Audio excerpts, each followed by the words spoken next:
J'ai pas d'idée d'intro. J'ai pas d'idée d'intro. Alors. Intro, blague pourrie d'intro. Faire une vanne sur l'électricité, les pyramides et Maître Gims. Voilà, j'ai rien compris. Alors, classement, top 10. Vanne numéro 1. Eh, vous connaissez la blague du pouce? Elle est comme ça. Faire un symbole du pouce vers le haut, le bras tendu. Ah! Eh, vous connaissez la blague du pouce? Elle est comme ça. C'est nul! Bonjour à tous. Aujourd'hui, une vidéo un peu spéciale, mais en fait, j'ai l'impression que je dis ça à chaque introduction. On va parler du lexique et du vocabulaire de l'impression 3D résine. Je vais vous montrer ce que c'est qu'une imprimante 3D résine, le nom des éléments. Donc, ça peut vous servir si vous envisagez de vous intéresser à l'impression 3D résine et aux imprimantes 3D résine. Si vous voulez comprendre quelque chose à mes vidéos, et je pense que c'est déjà pas mal. Et si vous avez déjà une imprimante 3D résine, que vous savez tout ça, eh ben vous pouvez vous barrer. Voilà. Alors, je voulais faire par ordre alphabétique. Le problème, c'est que je préfère le faire par ordre d'importance. Donc, je ne vais pas vous prendre pour des demeurés. Je ne vais pas vous expliquer ce que c'est qu'un print. Un print, c'est de l'anglais. Ça, jusque-là, ça va aller. Je ne vais pas vous expliquer non plus ce que c'est l'interface. Je ne peux pas malheureusement parler du vocabulaire geek. Je vais par contre vous dire ce que c'est qu'un FEP, ce que veut dire leveling, ce que c'est qu'un slicer. Globalement tout ça. J'ai essayé de regarder les mots qui étaient les plus employés dans mes vidéos, les mots qui ne sont pas des mots courants bien entendu. On va commencer par le mot que je dois dire à peu près 50 fois par vidéo, le FEP. Deux FEP, le FEP, alors FEP, j'ai une FEP, ou FEP 2.0. FEP, c'est un vieux FEP, moi j'appelle ça les vieux FEP. Avant de parler de... je vais profiter de ce mot pour vous faire la présentation de la machine, d'une machine. De toute façon, toutes les machines sont globalement les mêmes, mais au moins que vous sachiez comment ça fonctionne. Donc ici nous avons une imprimante 3D standard, c'est-à-dire qu'elle est composée d'un écran de projection de lumière. Alors ça c'est une technologie particulière que vous verrez dans ma prochaine vidéo. Donc il y a un écran qui va diffuser une lumière là-dedans, d'ailleurs je peux même vous la faire diffuser, hein, c'est pas un problème. Ici vous avez juste l'écran, le tableau de bord. Quand on parle de 2K, 4K ou 8K, ce n'est pas, c'est pas l'écran de ici, hein, c'est pas l'écran que vous utilisez. Il y a des gens qui ne comprennent pas pourquoi on parle de résolution d'écran. C'est cette densité de pixels là. Alors là, bon là comme je dis, c'est une technologie particulière. Il y a un projecteur dedans et l'écran, c'est ça qui est là, Et en fait, c'est l'éclairage de cet écran. C'est l'éclairage de cet écran qui va vous faire solidifier votre résine et qui va dessiner une figure. Bon, là vous avez donc l'écran de projection. Cet écran de projection, il passe à travers donc, ce qu'on appelle un FEP. Donc un FEP, c'est... alors qu'est-ce que ça veut dire? J'en sais rien. Mais en gros, votre bac de résine, donc ce que vous voyez ici, c'est ça que vous mettez là-dedans. Le fond de votre bac de résine, et vous le voyez là, c'est ce qu'on appelle un FEP. Donc normalement, un FEP, il fait ça. Il est fait, comme je dis, un bruit de tambour, il est tendu. Les FEP et les NFEP, donc les NFEP, ce sont des meilleurs FEP. C'est aussi simple que ça, des FEP qui permettent que ça colle moins. Donc quand le plateau tire, on décolle la couche, et c'est ça qui fait la figurine couche par couche. Et ça se décolle du coup de ce truc-là, qui solidifie votre résine. La moindre petite égratignure peut causer un désastre. Et ça, vous le voyez tout de suite à côté, parce que je viens de remarquer une erreur. Bah, pour commencer, je voulais vous montrer... ça tombe bien, parce que je vais vous montrer ce que c'est qu'un FEP percé, ce que ça peut faire. Voilà. Donc là, la bonne nouvelle pour moi, c'est que je viens de me rendre compte avant d'avoir fait tourner l'impression, d'avoir fait tourner l'imprimante. Donc l'écran, il n'est pas paumé. Mais si, quand vous percez votre FEP, c'est probablement ce qui vient de se passer là, et j'ai pas utilisé cette machine depuis un petit moment. La résine coule. Là, si je ne l'avais pas vu, que je lançais une impression, je solidifiais, je perdais soit ma protection d'écran, ça aurait été le mieux pour moi, soit mon écran, et là je rachète un écran. Et le rachat d'un écran, c'est facilement 30% du prix de la machine. Au moins. C'est pour ça, quand vous débutez, vous raquez avec votre spatule dessous pour voir s'il n'y a pas une égratignure, un pet de mouche. Là-dessus, c'est important. Si vous avez un doute, vous soulevez votre bac, vous regardez qu'il n'y a rien dessous. En tout cas, là, je suis sauvé avec cette machine, parce que la résine n'est pas solidifiée, je vais la nettoyer, c'est pas un problème. J'aurais lancé un print, c'était mort. Donc continuons sur le tour de notre machine. Donc ici nous avons simplement le plateau, c'est ici que ça va adhérer, que l'impression va adhérer. Vous voyez que enlever certaines impressions, c'est déjà pas évident. Ça colle ici. Et après, c'est aussi simple que ça. Quand on parle d'axe Z, c'est cette espèce de... c'est la montée du plateau. Donc ça, c'est la présentation simple. Je vous ai déjà du coup expliqué ce qu'est un FEP. En seconde partie, je vous parlerai vite fait de ce que sont les marques et les produits, mais vite fait, hein, c'est que quand je parle de Lego Anycubic, Frozen, Creality, Saturn, Mars, M3 Premium, tout ça, ce sont des machines ou des marques. Mais ça, je vais vous le faire en vitesse. Je vous parlerai vite fait des noms de résine que j'emploie pour que vous ne soyez pas largués quand j'en parle. Pour le leveling, du leveling plus tard. Plateau du leveling. Le leveling, là, mon leveling. Le leveling, c'est quoi le leveling? Le leveling de votre imprimante 3D, en fait, quand votre plateau se couche, donc sur votre FEP, si vous avez suivi jusque-là, vous avez compris ce qu'est le FEP, il faut assurer que le plateau soit bien à plat. C'est-à-dire que il ne soit pas un peu plus à gauche qu'à droite. En gros, il faut qu'il soit de niveau aplati sur votre FEP. Et c'est ça qu'on appelle le leveling. Le principe du leveling, c'est desserrer les vis du dessus, selon votre machine, il y en a 2 ou 4. Ça descend, vous le maintenez à plat, bien droit, avec une feuille de papier dessous, vous serrez vos vis, et normalement, votre feuille de papier, soit elle est coincée, selon son épaisseur, soit elle va sortir, mais elle va pas plus sortir d'un côté que de l'autre. Il ne faut pas qu'elle vienne à gauche, elle ne vienne pas à droite. Il faut que ce soit pareil. C'est là que vous voyez que votre truc est à plat. Normalement, les plus perfectionnistes, ils testent avec un vrai FEP. Ils testent déjà avec un FEP de base. Il y en a même qui vont avec le plateau. Bon, moi, j'utilise... quand il y a une feuille de calibration, je me sers de ça. Slicer. Slicer sur... Donc, qu'est-ce qu'un slicer? C'est probablement l'un des mots que j'utilise aussi le plus. Quand vous voulez faire de l'impression, vous avez besoin de ce qu'on appelle un slicer. Un slicer, c'est un logiciel, donc...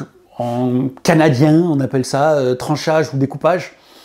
Donc c'est là où vous allez mettre votre fichier 3D et que vous allez donc le trancher, le découper, dire à la machine comment vous voulez qu'il sorte. C'est-à-dire que vous allez l'orienter, lui mettre des supports pour pas qu'il soit dans le vide. Vous allez les vider si vous voulez. Vous pouvez lui mettre des trous pour pas qu'il soit plein dedans. Et en fait, voilà, on appelle ça un slicer. Globalement, il y a 2 slicers principaux. C'est Sheet2Box Pro, l'un des plus populaires, et Litchi Slicer,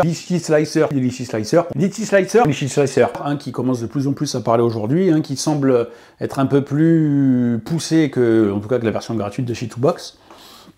Après, aujourd'hui, les marques vont de plus en plus vers des slicers personnalisés. C'est le cas d'Anycubic, qui est une marque d'imprimante, 3D résine et filament.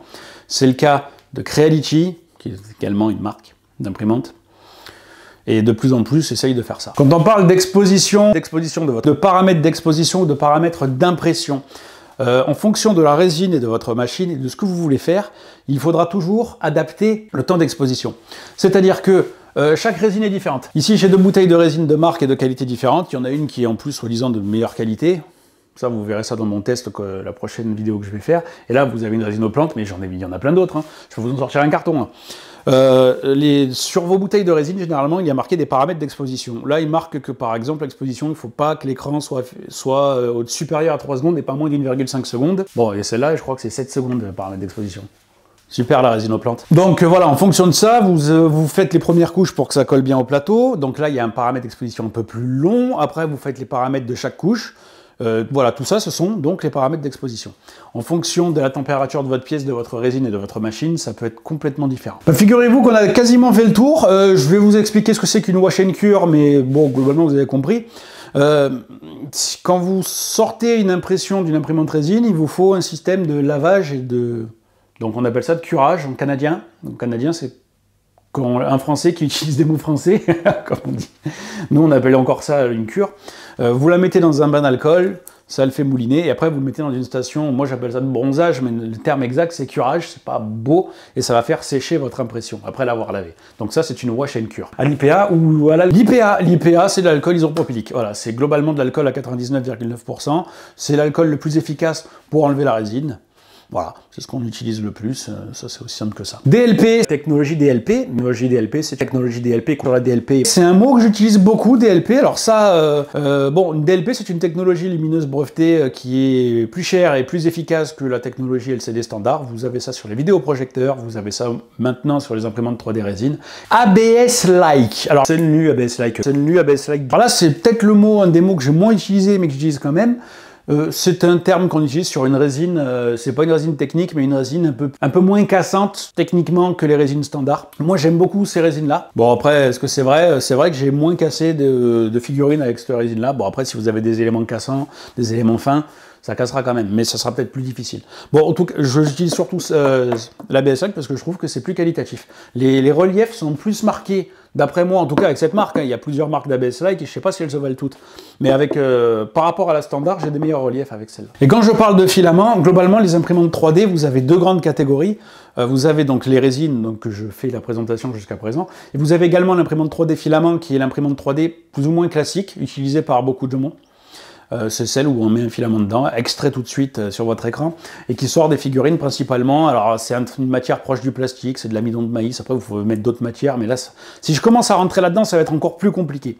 Là, ce que j'essaye de faire, c'est que déjà, quand vous regardiez mes vidéos, vous y compreniez quelque chose. La résolution XY, la même résolution un peu résolution d'écran. La résolution XY, c'est du 50 microns. Globalement, la résolution d'une machine, c'est la taille de son pixel. C'est aussi simple que ça. C'est là où on va parler de plus ou moins la définition. Quand on va parler de microns, donc 50 microns, c'est 0,05 mm. C'est pas 5 mm, hein. 0,05 mm, 50 microns. 1 mm, c'est 1000 microns. Voilà, pour vous aider. Donc quand on dit que la résolution d'une imprimante, la résolution donc XY, c'est-à-dire que, bon, là, faut faire de la géométrie, mais là, vous avez Z, vous avez X et vous avez Y. Bon, après, ça dépend comment vous vous placez, mais vous avez compris. Ça, c'est un axe XY.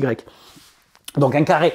Ça fait des grilles, ça fait un carré. Le carré d'une grille, donc un pixel, donc le pixel, fait entre la résolution qu'on va lui donner. Une machine qui fait 50 microns, le pixel fait 50 microns. Une machine qui fait 28 microns, le pixel fait 28 microns. Donc techniquement, plus la résolution est petite, plus le niveau de détail est élevé, techniquement. Maintenant, il paraît qu'il y a des exceptions. Voilà, et maintenant, on a fait le tour des termes techniques, vous pouvez vous barrer. Bon, les marques les plus connues, Saturn 2, la Anycubic, chez Anycubic, pas par Creality ni Creality, les Lego Creality Alloy One, Frozen Mighty 8K. Sur la Saturn 2, quand je parle de Frozen, c'est une marque d'imprimante résine uniquement et de produits de résine, bien entendu. Anycubic et Lego Creality, ce sont la même chose, ce sont des fabricants d'imprimantes. Lego, le nom des machines, c'est le nom des planètes, ils ont des Mars, des Saturnes, des Neptunes, des Jupiters. Si je parle de ces termes-là, c'est une machine de la marque Lego. Les machines d'Anycubic, ils ont des dénominations un peu différentes. Il y a des M3, des M6, des M2, des D2. Voilà. Bon, faut le comprendre. Frozen, ils donnent des noms de super-héros. Hein. Ils ont le Sonic Mini, le Sonic Mighty, le Sonic Mega. Voilà, c'est Frozen, donc et leur machine. Creality, c'est tout ce qui commence par Alloy, H-A-L-O-T. Globalement, c'est leur machine, sachant que ce sont aussi des constructeurs d'imprimantes filaments, tous sauf Frozen pour le moment. Creality, il était à la base connu pour les imprimantes filaments. Anycubic et Lego le sont de plus en plus désormais, mais eux, ils étaient plus spécialisés. En tout cas, ils sont plus populaires sur la résine. Et là-dessus, on a fait le tour des marques d'imprimantes. Maintenant, les noms Sunlu et le nom Sariatec dedans. Sunlu, Sariatec, parce que c'est pareil, ce sont des fabricants de résine. Ils ne fabriquent pas encore d'imprimantes 3D résine. Sunlu, on fait en filament, mais pareil, je ne veux pas rentrer dans le détail. Mais voilà, ce sont des produits, ils vendent des résines. Easun aussi, tiens, Easun aussi, c'est un fabricant de résine. Il m'est déjà arrivé de la citer. Voilà, nous avons fait le tour de cette vidéo. Ça n'a pas été très long. J'espère qu'avec ça, vous comprendrez un peu plus déjà le contenu des miennes. Et peut-être que ça vous donnera envie de vous lancer dans l'impression résine. C'est un monde assez intéressant, il y a beaucoup de choses à comprendre. Il y a un vrai gap de progression dans cet univers.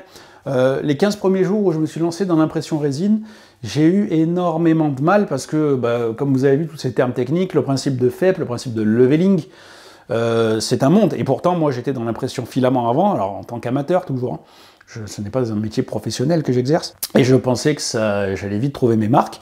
Aujourd'hui, je pense les avoir trouvées. Mais les 10-15 premiers jours, il m'a fallu du temps. Et aujourd'hui, j'aime tellement ça que je veux tout tester. Je pousse le crash test au paroxysme, entre guillemets. Et ça me plaît. Et la preuve, là, je viens de soulever mon FEP, il y a la résine qui a coulé. Et ça se trouve, elle coule depuis une semaine. Maintenant, pourquoi elle a coulé? C'est aussi ça qui fait que je pense que les gens restent pas... La majorité des gens restent moins longtemps dans la résine que dans le filament parce que ça a des contraintes. Ça a des contraintes, en plus de la résine, vous avez beaucoup de chances de repasser à la caisse après une erreur. C'est pour ça que franchement, au début, prenez votre temps. Hein. Prenez votre temps, renseignez-vous bien. Soyez vigilants, soyez précautionneux, soyez minutieux, n'essayez pas de vous précipiter. Ça, c'est mon cas. Moi, comme je dis, bon, la vidéo va durer 15 ans si je commence à faire 3615 My Life, mais quand j'ai commencé l'impression résine, je voulais qu'elle tourne en permanence parce que je voulais tester tout ce qui était possible. Mais c'est-à-dire le matin, avant de partir au boulot, j'arrivais, j'avais 10 minutes, je balançais mon impression, je faisais mes trucs à la louche. Le midi, je rentrais, je rebalançais une impression, je prenais vite le plateau, je nettoyais. Je faisais tout à la va-vite, le soir pareil, bon, il m'est arrivé, du coup, de perdre patience parce que j'avais pas de patience. Donc déjà, de base, j'avais pas envie d'attendre, je m'en veux, hein, je m'en veux, attention, je sais que j'ai un tempérament qui, sur le papier, ne devrait pas faire de l'impression résine. C'est un bon moyen de se canaliser quand on est comme moi à l'impression résine parce que j'essaye d'être plus vigilant, plus précautionneux, plus minutieux alors que c'est pas du tout quelque chose qui me caractérise. Bon voilà, sur ce, je vais vous laisser. N'hésitez pas si vous avez des questions. Si j'ai oublié de parler quelque chose, ça arrivera probablement. J'essaie d'être le plus clair possible, mais concis. Quand je vois la durée de tournage, je concis mes genoux.